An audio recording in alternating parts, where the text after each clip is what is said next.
আসসালামু আলাইকুম ভিউয়ার্স, আজকে দেশি কবুতর নিয়ে কিছু গুরুত্বপূর্ণ টিপস দিব আপনাদেরকে। ধৈর্য ধরে ভিডিওটা দেখুন আমার, এবং যারা নতুন তারা অবশ্যই আমার চ্যানেলটা সাবস্ক্রাইব করে নেবেন। পাশে থাকা বেল আইকনটি প্রেস করবেন যেন আমি নিত্য নতুন ভিডিও দিলে আপনি নোটিফিকেশান পেতে পারেন সবার আগে। তো দেশি কবুতরের কথা বলছি, দেশি কবুতরের ইমিউনিটি ক্ষমতা খুবই ভালো।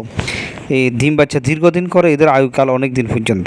আপনার যদি সময় মতন ভ্যাকসিন এবং এই সময় মতো আপনি কৃমিনাশক ওষুধ খাইয়ে দিতে পারেন, তাহলে তারা দীর্ঘদিন বেঁচে থাকে, দীর্ঘদিন ডিম বাচ্চা করে, এতে কোনো বাধা প্রাপ্ত হয় না।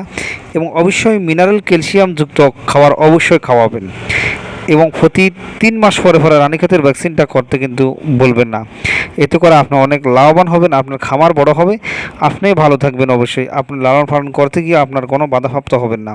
তো একটা সিরাপের কথা বলবো, এই সিরাপটা আপনার সময় মতো খাইয়ে দিবেন প্রতি 15 দিন পর, তাহলে অবশ্যই কবুতর ভালো থাকবে। এই যে জিঙ্ক সিরাপটা, এটা হচ্ছে বাচ্চাদের জিঙ্ক, বাচ্চা বাবুদের আপনারা এটা খাওয়াতে পারেন। এটা খুবই ভালো কার্যকারী উপাদান, এটাতে ডিম বাচ্চা করে, ফালকগুলো গজাতে সহায়তা করে। অনেক ধন্যবাদ।